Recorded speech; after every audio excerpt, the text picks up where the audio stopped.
কি কি খবর শ্রীলঙ্কার বাবাজিরা? ভালো আছেন? তুমি জানো তোমরা ভালো নাই। কি খবর দেখছেন? আমার বাংলাদেশের তোমরা চার্জ দিয়া তোমাকে বাস দিছে, দেখছেন? আরে আমার বাংলাদেশের টিমটা এতদিন তোমাকে চার্জ দিছিল, চার্জ বুঝেন নাই? কেন চার্জ দিছিল? মুই তো এই যে যে কটা খেলা হয়েছে না, এই কটা খেলা কচু পাঠিয়ে দাও নাই, বুঝেন নাই?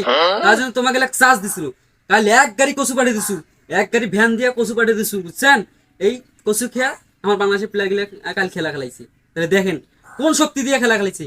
হৃদয় চায়নাটা কিন্তু বল দেখাই পায় না, কাল কচু খাইছে, বেশি কচু খাইছে, বেশি কচু খেয়া কাল এমন ম্যাচ শুরু করছে, বাপ রে বাপ। এখন মুই দেখি মোর মাথা খারাপ হয়ে গেছে। কিন্তু এখন শেষ সময় একলে এমন করছে, শেষ সময় 5 বলে যখন 1 রান লাগে স্টক করে ধরছিল। হ্যাঁ, মাঝে মাঝে আমরা এমন এমন খেলা খেলায় আমার ভয় লাগে, বুঝছেন? তার জন্য সাবধান হন। এখন যেটা টিম আছে, এই ইন্ডিয়া আছে, পাকিস্তান আছে, তোমরা এগুলো সাবধান হন। এই কচু পাঠিয়ে দেন, কচু পাঠিয়ে দিলে কিন্তু আমার বাংলাদেশের টিমটা কিন্তু হার্ড হইবে, শক্তিশালী হইবে, বুঝছেন নাই? আর এতদিন গরুর মাংস, হাঁসের মাংস এই লেখা ছিল, তার জন্য শক্তি নেই, কিন্তু কচুর হেভি শক্তি। আমি কোল্লা কচু পাঠিয়ে দাও জানেন? আমার এই যে ভেটসির কচু আছে না, ভেটসির কচু।